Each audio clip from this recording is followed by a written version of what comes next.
దివంగత దర్శకుడు దాసరి నారాయణరావు జన్మదిన తేదీ అయిన మే 4ని దర్శకుల రోజుగా పరిగణిస్తూ తెలుగు చలనచిత్ర దర్శకుల సంఘం ఓ పెద్ద పండుగను చేయాలని నిర్ణయించింది. అయితే దానికి పరిశ్రమలో ఉండే నటీనటులను, ఇతర సాంకేతిక నిపుణులను ఆహ్వానించింది. ఈ పండుగకి ముందుగా అనుకున్న తేదీలలో పోలీసు వారి దగ్గర నుండి అనుమతి లేకపోవడం చివరికి మే 19న లాల్ బహదూర్ స్టేడియంలోని ఈ వేడుకను పూర్తి చేశారు. అయితే ఈ వేడుక జరిగినట్టుగా కూడా ఎక్కడా పెద్దగా వార్తలు రాలేదు. ఎందుకంటే ఈ వేడుక టెలికాస్ట్ చేసే హక్కులు ఒక ఓటీటీ ఛానల్కి అమ్మినట్టుగా తెలిసింది. అందుకని ఈ వేడుక జరిగిన ఒక్క వీడియో కూడా బయటకు రాలేదు. అయితే ఈ వేడుకకి పరిశ్రమ నుండి తారాలోకం తరలి వస్తుందని చెప్పి ఆన్లైన్లో టికెట్స్ కూడా అమ్మడం జరిగింది. కానీ కేవలం కొంతమంది నటులు మాత్రమే హాజరైనట్టు తెలిసింది. అయితే ఈ దర్శకుల సంఘం చేసిన వేడుక మొత్తం అట్టర్ ఫ్లాప్ అయిందని తెలుస్తుంది. అనుభవం లేక, ఎలా చేయాలో తెలియక, అతిథులతో సరైన సమన్వయం కుదరక ఈ వేడుక అబాసు పాలైందని పరిశ్రమలో చర్చ నడుస్తుంది.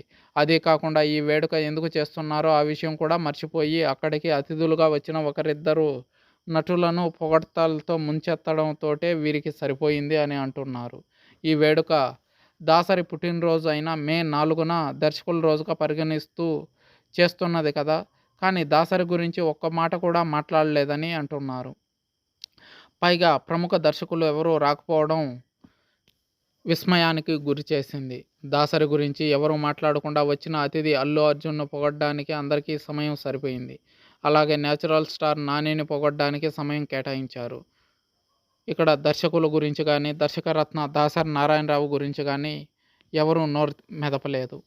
అదే కాకుండా దర్శకేంద్రుడిగా పేరుగాంచిన రాఘవేంద్రరావు లాంటి దర్శకులకు ఆహ్వానమే అందలేదు. ఎందుకు ఇలా తెలుగు ఇండస్ట్రీ దిగజారిపోయి నడుచుకుంటుంది అనేది ఇప్పుడు క్వశ్చన్ మార్కుగా మిగిలిపోయింది. అదే కాకుండా ప్రసార హక్కులు తీసుకున్న ఓటీటీ కూడా అల్లు అర్జున్కి చెందినది కావడం, అందుకనే అతను అతిథిగా వచ్చారని ఇంకో చర్చ నడుస్తుంది.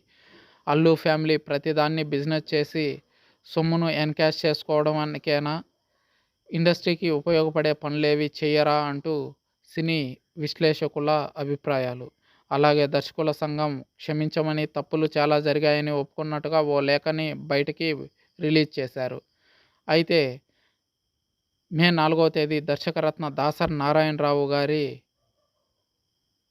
జన్మదినాన్ని పురస్కరించుకొని దర్శకుల రోజుగా జరుపుకుంటున్నప్పుడు ఇండస్ట్రీలో ఉన్న సీనియర్ దర్శకులైనటువంటి దర్శకేంద్రులు రాఘవేంద్రరావు, కోడి రామకృష్ణ, కోదండరామిరెడ్డి ఇలాంటి దర్శకులకి కనీసం ఇన్విటేషన్ ఇవ్వకుండా ఈ కార్యక్రమం చేయడం అన్నది హాస్యాస్పదంగా మారింది. ముఖ్యంగా చాలామంది కుటుంబాలతో వచ్చిన వాళ్ళు ఇబ్బంది పడ్డారు. దాదాపు 9,000 మంది హాజరైన ఈ కార్యక్రమానికి సరైన అనుభవం, క్రౌడ్ మేనేజ్మెంట్పై పట్టు లేని కొత్త ఈవెంట్ మేనేజ్మెంట్ సంస్థ వల్ల మేము, మా కుటుంబ సభ్యులు చాలా ఇబ్బంది పడాల్సి వచ్చింది. కొత్తగా వచ్చిన వారు కూడా నష్టాన్ని భరిస్తామనే ఒప్పందంతో వారికి ఇవ్వాల్సిన వచ్చిందని మీరు అర్థం చేసుకోవాల్సిందిగాని ఆశిస్తున్నాం. అన్ని వేల మందికి పార్కింగ్ సౌకర్యం లేకపోవడంతో చివరి నిమిషంలో వేదిక మార్చుకోవాల్సిన గందరగోళం తలెత్తింది. ఈ తప్పును మీరు దయతో క్షమించి భవిష్యత్తులో ఇలాంటి తప్పులు జరగకుండా జాగ్రత్త పడతామని హామీ ఇస్తున్నామంటూ ఈ లేఖలో రాసుకొచ్చారు.